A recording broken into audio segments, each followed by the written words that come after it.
So back with me, Rick Stengel, David Drucker, Ambassador Joe Donnelly, and David French. Gentlemen, glad you're sticking with us for this conversation. It's an important one. Ambassador, just to build on what we just heard, according to Pew, Trump had solid support from the majority of voting Catholics, with 55% casting their vote for him. In the past 2 weeks, Trump has done a string of these things that have been viewed as wholly unchristian, as we heard there at the top of our show from so many voters, even blasphemous by some of them. Okay, so is there a collective facepalm going on at the White House by which they say, look, please back off of social media and stop doing this? Or is the team going to continue to brush this off as just Trump being Trump? Well, there has to be a collective faceplant because just today it came out, Pope Leo has an 84% approval rating among American Catholics. He is beloved. He has reached out and brought in more conservative Catholics as well. So the only thing this can be doing for the president is damage. And for whatever reason that he can't admit a mistake or he can't go back, he just keeps moving forward in this battle with Leo. And Leo said, he said, look, I'm not afraid of the Trump administration. And so he won't be backing off either.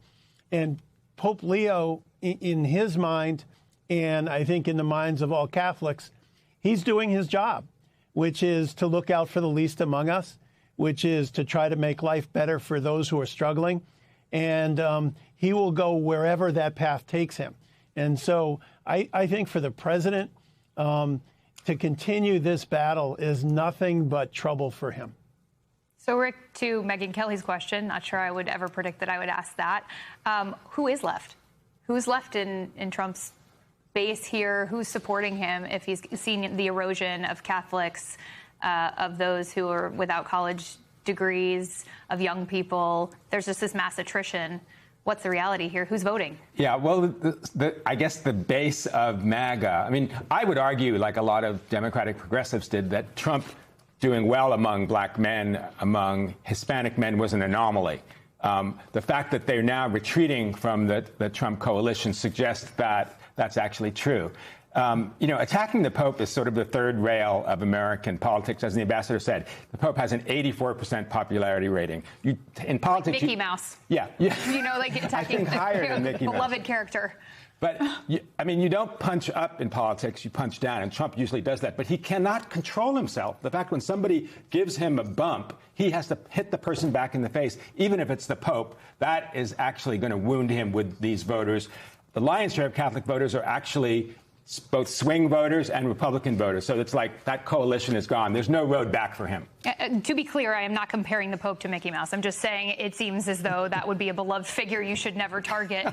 Okay. David, is there a point at which congressional leaders try to push back against this kind of behavior? Will voters, David French, I should be specific, is there a point at which voters will hold Trump accountable for all of this, for sparring with the Pope, for posting these AI images? Well, I think we have to be just very clear-eyed about the reality here. The reality is the Republican primary voter. This is the person who's the only kind of voter who is relevant to most GOP members of Congress. The Republican primary voter is still absolutely with Trump. I don't think there's a sign that they have moved away. Now, what you might have in November is, for the first time in a long time, you might have several dozen Republican members of Congress for whom the general election voter is actually more threatening to them than the primary voter. And if you do see dozens of Republican congressmen lose in the general election, I think you're going to start to see some of the cost-benefit analysis changing. But for right now, if you're a Republican member of Congress, and this has been the case for almost 10 full years now, if you're a Republican member of Congress, it is still the case that the greatest threat to your career is opposing Donald Trump, and they all know this. Now, that doesn't mean that they should be silent. They should have the moral courage to do the right thing anyway, but we have to understand that this is their cost-benefit analysis. Doing the right thing destroys their political career, and until that dynamic changes, courage is going to be thin on the ground in the GOP in Washington. David Drucker, the White House is responding to the question of Trump's shrinking base by saying, quote, these commentators claiming this will somehow fracture the president's support is not backed by or reflected in the polling data. that might be refutable. Can Republicans win national elections with only that slim MAGA base? Do they need a broader coalition? I mean, that's just the way things work. I think the president's team has a point, though. I mean, let's look at the last decade. I feel like, this kind of story has been on a doom loop, right? I mean, the Pope Leo isn't the first pope that the president's attacked. The president wins in 2016.